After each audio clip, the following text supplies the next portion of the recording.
नमस्कार। आप सबके अंदर बैठे परमात्मा को प्रणाम करता हूँ। राधा स्वामी जी।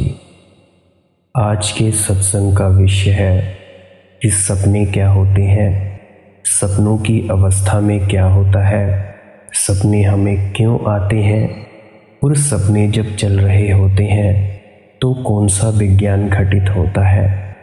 तो साथ संगत जी, यह सत्संग बहुत ही ज़्यादा महत्वपूर्ण है। इस सत्संग को अब से लेकर अंत तक ज़रूर सुनना, नहीं तो आप अपनी दुविधा में पड़ सकते हैं। तो साथ संगत जी, अगर आप ऐसे ही सत्संग सुनना पसंद करते हैं तो इस चैनल को अभी सब्सक्राइब कर लीजिएगा। तो चलिए बढ़ते हैं हम अपने विषय की तरफ। स्वप्न बड़ी अनूठी घटना है। सपने की जो अवस्था है वो ऐसी है जो है ही नहीं। वह स्वप्न में तुम सबको वास्तविक मालूम होती है। तुम सबकी तंद्रा कितनी गहरी है और तुमने कोई सपना नया नहीं देखा है। तुम रात रोज देखते हो। अगर आदमी 60 साल जिएगा तो कम से कम 20 साल सोएगा, 8 घंटे रोज सोएगा, 1/3 दिन सोएगा। 60 साल आदमी जिंदा रहेगा तो 20 साल से ज़्यादा सोएगा। रोज तुम सोते हो, रोज रात तुम सपना देखते हो और रोज रात तुम्हें सपने में सपना सच मालूम होता है।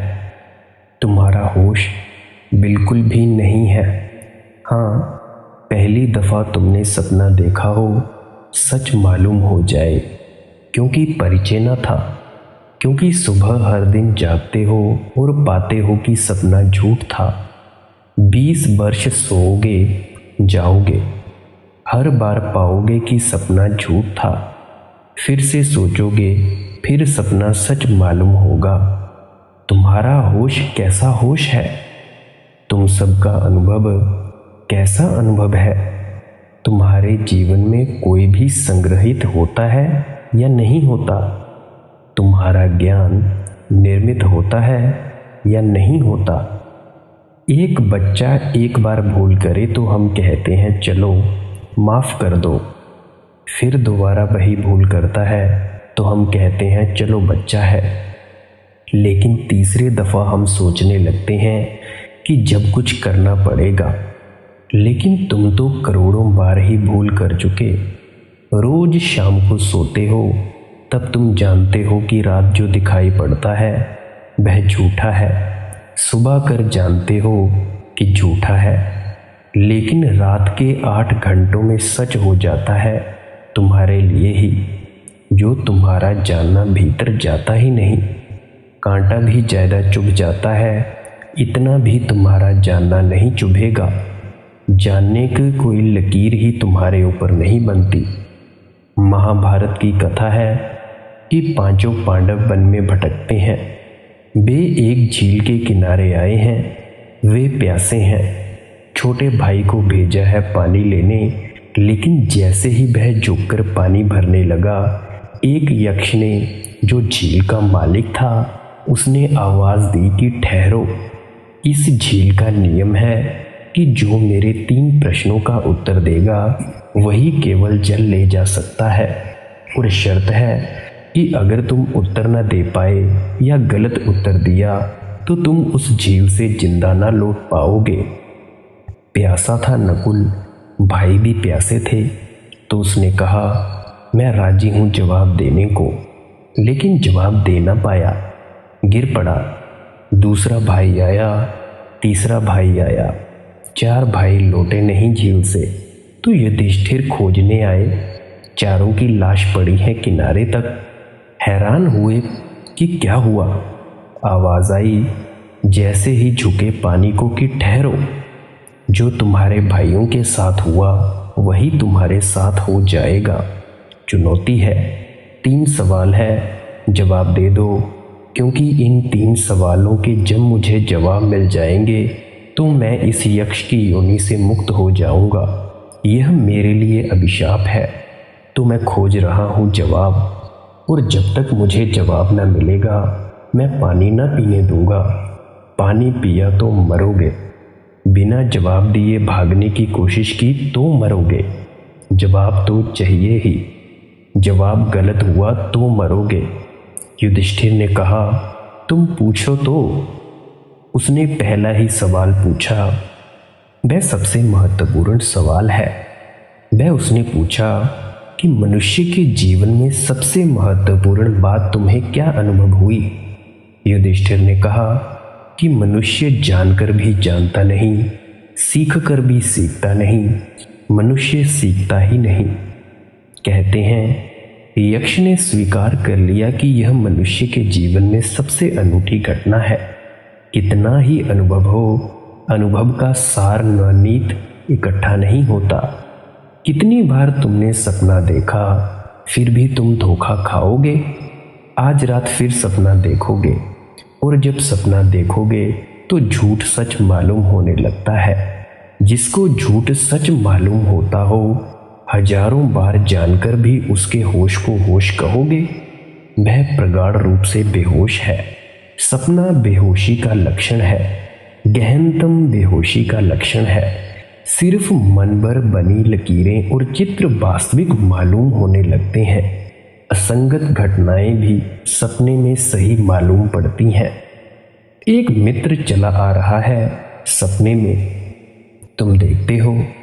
अचानक वह घोड़ा कैसे हो गया, तो भी तुम्हारे मन में यह संदेह पैदा नहीं होता कि जो अभी तक आदमी था अचानक घोड़ा कैसे हो गया। सपने में संदेह पैदा ही नहीं होता। बड़े से बड़े संदेहवादी भी सपने में संदेह नहीं करते, और जिसने सपने में संदेह कर लिया उसका सपना टूट जाता है, वह सपने के बाहर हो जाता है। सत्य के लिए चाहिए श्रद्धा और सपने के लिए चाहिए संदेह। सत्य उसे मिलता है जो श्रद्धा करता है, सपना उसका छूटता है जो संदेह करता है। तुम उल्टा ही कर रहे हो। सत्य पर संदेह करते हो, सपने पर श्रद्धा करते हो। तुम ठीक ठीक शीर्षासन कर रहे हो।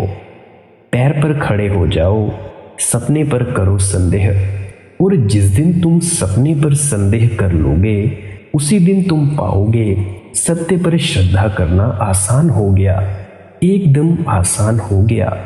तुम अपने पैरों पर खड़े हो गए। सपने पर संदेह आते ही सपना टूट जाता है। इतना भी तुम्हें ख्याल आ जाए रात नींद में कि यह सपना है, उसी वक्त टूट सकता है, क्योंकि इतना होश भी पर्याप्त है सपने की मौत के लिए। सपना तो झूठ है। कल मैंने कुछ अवस्थाओं के बारे में बात की थी, तो अभी मैं दूसरी अवस्था के बारे में बातचीत कर रहा हूँ, जो है स्वप्न। अब मैं तीसरी अवस्था की बात करूँगा, जिसको हम निद्रा कहते हैं। अगर आपने कल का सत्संग नहीं सुना तो इसी चैनल पर पिछला सुन लें। आपको मूर्छित व्यक्ति और अमूर्छित व्यक्ति के बारे में कुछ पता चलेगा। तो चलिए बढ़ते हैं निद्रा की तरफ। तुम्हारी जागृति भी झूठी, सपने में जो जरा भी नहीं रह जाती, जागने में थोड़ी सी रहती मालूम पड़ती है।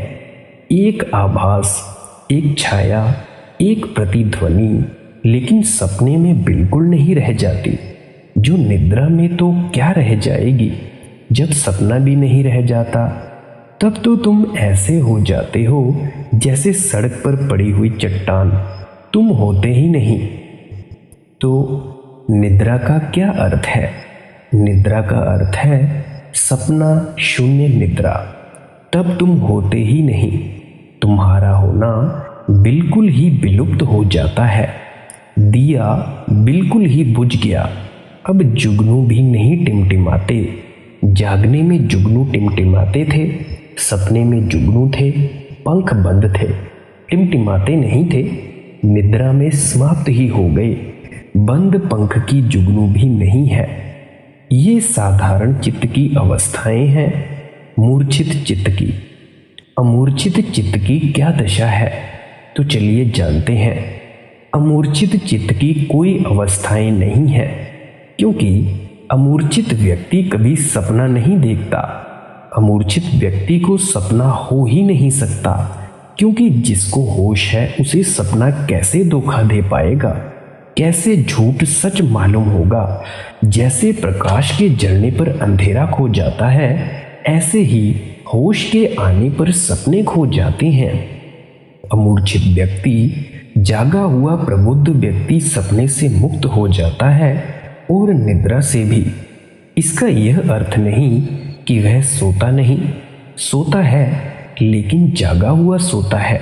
जैसे तुम जागे हुए भी सोते हो, वैसे वह सोया हुआ भी जागता है।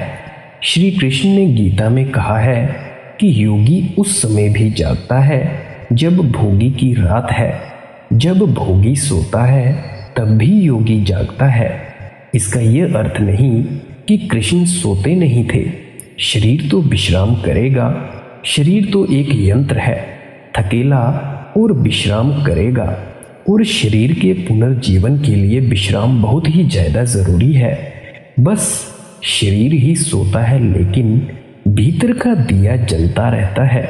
शरीर सोया रहता है, भीतर का पुरुष जगा हुआ रहता है। जागृत व्यक्ति की कोई अवस्थाएं नहीं है, जागृति ही उसकी अवस्था है। वह जागे में ही जागता है, सोने में भी जागता है। जागना उसका स्वभाव है और इसीलिए समस्त योग एक ही कुंजी में भरोसा करता है, और वह कुंजी है जाग जाना। जिस दिन जागने की कुंजी तुम्हारे नींद में ताले पर लग जाती है, खुल गए द्वार। संत कबीर के अब मैं वचनों को लूंगा कि मन रे जाग रहिए भाई, गाफिल होई बसत मति खोबे, चोर मुसै घर जाई। संत कबीर में इन वचनों में उसी कुंजी की चर्चा की है। इन्हें जरा समझो। मन रे जागत रहिए भाई, बड़ी गहरी नींद है, जागते जागते ही टूटेगी। निरंतर निरंतर अभ्यास करने से ही मिटेगी, लड़ते रहने से ही कटेगी। चेष्टा जारी रहे, कितनी ही छोटी हो तो भी एक दिन बूंद बूंद गिरकर यह चट्टान टूट जाएगी। रहीम ने कहा है, रसरी आवत जात है, सिल पर पड़ निशान। रस्सी ताकत क्या, लेकिन चलती रहती है कुएं पर, भरती रहती है पानी को, और मजबूत से मजबूत चट्टान पर निशान बन जाता है। अगर तुम्हें बोध की रसरी सरकती है, अगर तुम्हारे बोध की रसरी सरकती जाती है, तो तुम्हारे जीवन के घाट पर तो कितनी ही हो, कितनी ही गहरी तंद्रा हो, आज नहीं कल निशान छूट जाएगा। संत कबीर जी के वचन हैं, गाफिल होई बसत मति खोबे, चोर मुसै घर आई। असावधान होकर जियोगे, गाफिल होकर जियोगे, बेहोश जियोगे, नशे नशे में जियोगे, तो वह जो भीतर बसता है, वह जो भीतर का मालिक है, उसका तुम्हें कभी पता न चलेगा। वह जो भीतर बसा है तुम्हारे घर में। संस्कृत में सांख्य और विशेषिक शास्त्रों में आत्मा को पुरुष कहा है। पुरुष शब्द बड़ा प्यारा है। पुरुष शब्द उसी घात से बनता है जिससे पुर बनता है। पुर यानी नगर, कानपुर, नागपुर यानी नगर, और पुरुष यानी जो उस नगर के भीतर रहता है, निवासी। कबीर जी उसको कहते हैं बसत, वह जो बसा है। हम कहते हैं ना गांव को बस्ती, वह जो भीतर बसा है। गाफिल होई बसत मति खोवे, अगर बेहोश चलें तो वह जो भीतर बसा है, उसकी जो प्रतिभा है, उसकी जो चमक है, जो आभा है, वह खो जाएगी। उसकी मति धूमिल हो जाएगी, उसके ऊपर धूड़ जम जाएगी। दर्पण पर धूड़ जम जाती है तो दिखाई पड़ना बंद हो जाता है। ऐसे तुम्हारे अंदर जो बसा है, अगर नींद की परत ही परत तुम जमाते गए तो उसकी मति, उसकी प्रतिभा, उसकी चमक खो जाएगी। और जब भीतर का पुरुष, भीतर का दिया अंधेरे से ढक जाए, गहन रात में खो जाए, भीतर की प्रतिभा सो जाए, जागी ना हो, तो फिर चोर घर में घुसना शुरू हो जाता है। महात्मा बुद्ध ने कहा है, घर में कोई ना हो और सिर्फ दिया जलता हो तो भी चोर डरते हैं। घर में कोई ना भी हो लेकिन दिया जलता हो तो भी चोर दूर दूर से भागते हैं, क्योंकि दिए के जलने की खबर शायद घर में कोई हो। जिस दिन भीतर का दिया जलता है उस दिन प्रवेश नहीं करते। आखिर यह चोर कौन है? जो भी तुम्हें प्रतिक्रिया में ले जाते हैं वे सभी चोर हैं। किसी ने गाली दी और तुम प्रभावित हो गए, चोर भीतर घुस गया। अब यह चोर तुम्हें नुकसान पहुंचाएगा। यह बड़े मजे की बात है, गाली देने वाला तुम्हें कोई नुकसान नहीं पहुंचाता था, ना पहुंचा सकता था, उसकी कोई सामर्थ्य ना थी। चोर बहरा था, क्या करेगा? लेकिन तुमने चोर को अंदर बुला लिया, तुम क्रोधित हो गए, अब नुकसान होगा। महावीर ने बार बार कहा है कि तुमसे बड़ा तुम्हारा कोई मित्र भी नहीं है और तुमसे बड़ा तुम्हारा कोई शत्रु भी नहीं है। अगर तुम चोरों को भीतर घुसने दोगे तो तुम ही शत्रु हो। जिसने गाली दी वह शत्रु नहीं है, क्योंकि इसकी गाली तो बाहर पड़ी रह जाती अगर तुम अक्रोध में रह जाते। अप्रभावित अगर तुम गुजर जाते तो इसकी गाली भीतर प्रवेश कैसे करती? किसी ने सम्मान किया, सम्मान में कोई खतरा नहीं है, लेकिन तुम अकड़ गए, अहंकार आ गया, चोर भीतर घुस गया। चोर तुम्हारे कारण भीतर घुसता है, दूसरे के कारण नहीं। एक सुंदर स्त्री गुजरी, उसे पता भी ना होगा कि आप वहां मंदिर के सामने खड़े क्या कर रहे थे, या मंदिर के भीतर आप तो पूजा कर रहे थे और एक स्त्री भी आकर झुकी। स्त्री को कुछ पता भी ना हो, स्त्री का कुछ हाथ भी ना हो, चोर आपके भीतर घुस गया। किसी ने गाली दी, तब तो हमें यह भी लगता है कि कम से कम इसने गाली तो दी, कुछ तो इसका हाथ है। लेकिन एक सुंदर स्त्री पास से गुजरी, उसने आपकी तरफ देखा भी नहीं, लेकिन चोर भीतर घुस गया। आपने चोर खुद ही बुला लिया, काम जग गया, वासना जग गई। आप गाफिल हो गए, मुश्किल में पड़ गए, बेचैनी हो गई, एक उत्तप्तता ने घेर लिया, खो दिया केंद्र अपना, सपना जग गया, नींद आ गई। गाफिल हुई बसत मति खोबै, चोर मुसह घर जाई। जैसे ही तुम गाफिल हुए, जैसे ही चोर भीतर घुस जाता है तो तुम्हारी गफलत ही असली कारण है। महात्मा बुद्ध एक गांव के पास से गुजरे, लोगों ने गालियां दी, अपमान किया। बुद्ध ने कहा, क्या मैं जाऊं अगर बात पूरी हो गई हो, क्योंकि दूसरे गांव मुझे जल्दी पहुंचना है। लोगों ने कहा, यह कोई बात न थी, हमने भद्दे से भद्दे शब्दों का प्रयोग किया है, क्या तुम बहरे हो गए? क्या तुमने सुना नहीं? बुद्ध ने कहा कि सुन रहा हूं, पूरे गौर से सुन रहा हूं, इस तरह सुन रहा हूं जैसा पहले मैंने कभी सुना ही ना था। लेकिन तुम जरा देर तक के आए, 10 साल पहले आना था, अब मैं जाग गया हूं, अब चोरों को भीतर घुसने का मौका ना रहा। तुम गाली देते हो, मैं देखता हूं, गाली मेरे तक आती है और लौट जाती है। ग्राहक मौजूद नहीं है, तुम दुकानदार हो, तुम्हें जो बेचना है तुम ले आए हो, लेकिन ग्राहक मौजूद नहीं है। ग्राहक 10 साल पहले मर चुका है। पीछे के गांव में कुछ लोग मिठाइयाँ लाए थे, मेरा पेट भरा था, तो मैंने उससे कहा वापस ले जाओ। मैं तुमसे पूछता हूँ, वे क्या करेंगे उन मिठाइयों का? किसी ने भीड़ में से कहा, जाकर गांव में बांट देंगे, खा लेंगे। तो महात्मा बुद्ध ने कहा, तुम क्या करोगे? तुम गालियों के थाल सजाकर लाए, मेरा पेट तो भरा है, 10 साल से भर गया, तुम जरा देर करके आए, अब तुम क्या करोगे? इन गालियों को वापस ले जाओगे, बांटोगे या खुद खाओगे? मैं नहीं लेता। तुम गलत आदमी के पास आ गए, और जब तक मैं न लूं तुम कैसे गाली दे सकते हो? देना तुम्हारे हाथ में है, लेकिन लेने की मालकियत तो सदा से मेरे हाथ में है। देने से ही तो काम पूरा नहीं हो जाता, वह अधूरी प्रक्रिया है। और मजा यह है कि अगर तुम लेने को तत्पर हो तो बिना दिए भी मिल जाता है। कोई आदमी हंस रहा है, वह किसी और कारण से हंस रहा है। तुमको चोट लग गई, तुम समझे तुम्हारे कारण हंस रहा है।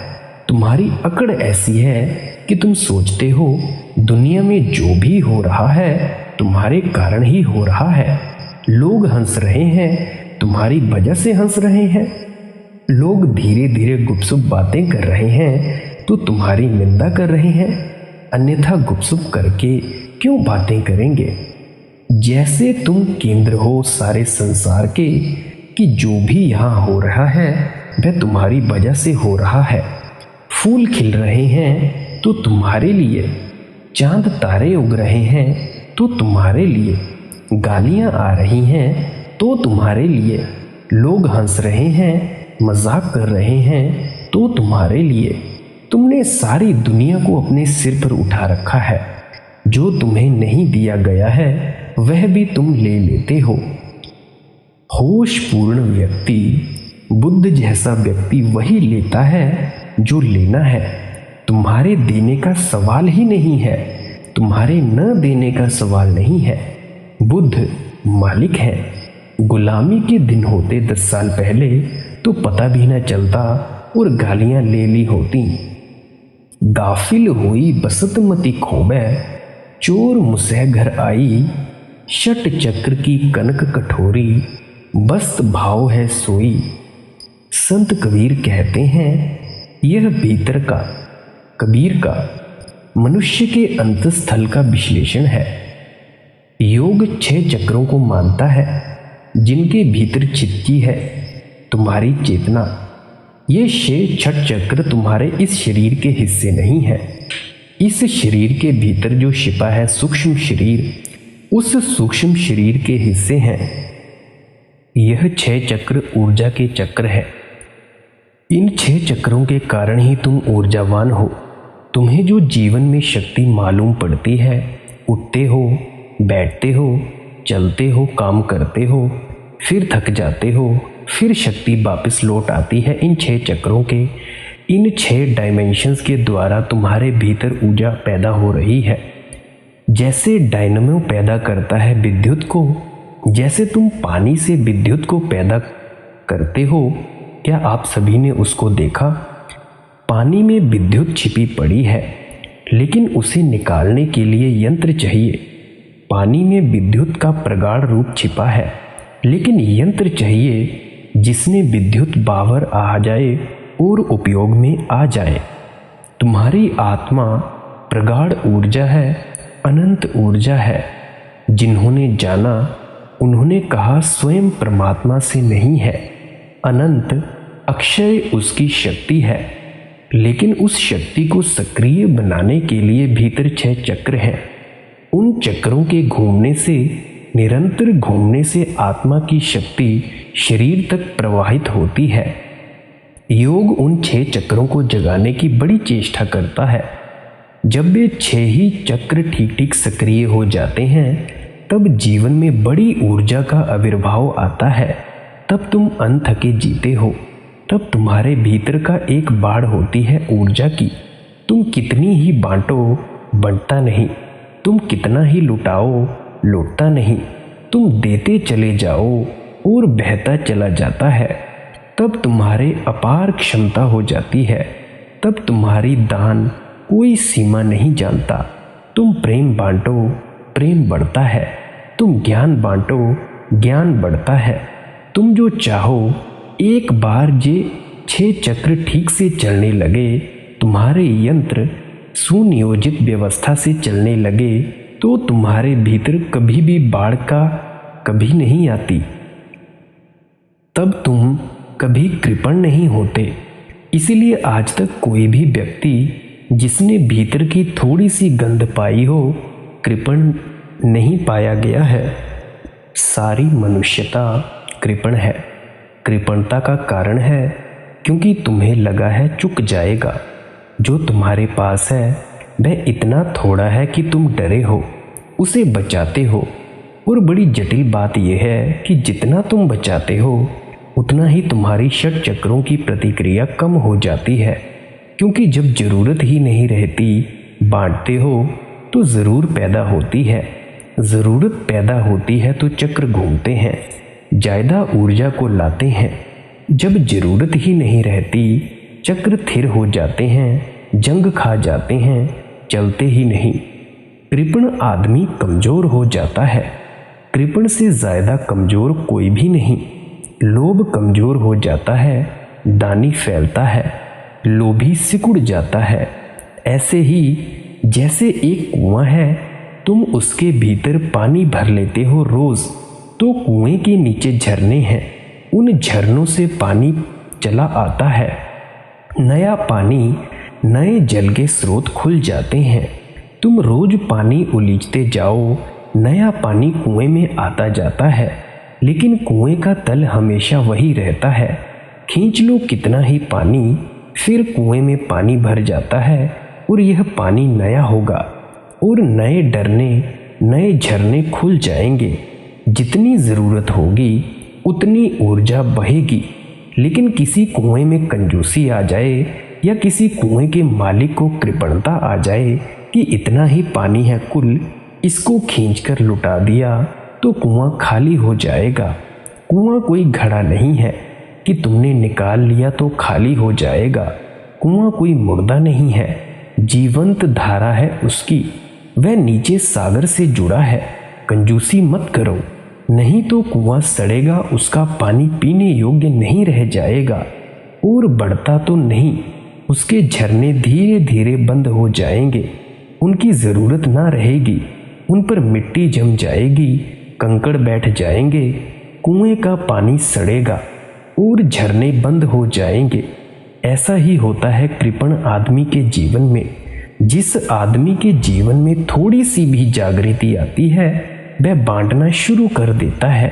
वह अपने को बांटता है, जितना बांटता है उतना बढ़ता है, जितना बांटता है उतने नए स्रोत उपलब्ध होते हैं, जितना बांटता है उतना ही पाता है। अनंत शक्ति उपलब्ध है, अनंत ऊर्जा उपलब्ध है। आप सभी के भीतर भी अनंत ऊर्जा उपलब्ध है और उस ऊर्जा को जगाने का केवल एक ही उपाय और मार्ग है, वो है ध्यान या भजन। तो आप सभी ध्यान करते रहिए और भजन करते रहिए। अगर आपका कोई प्रश्न हो तो आप कमेंट सेक्शन में पूछ सकते हैं। अंत में आपके अंदर बैठे परमात्मा को प्रणाम करता हूँ। राधा स्वामी जी।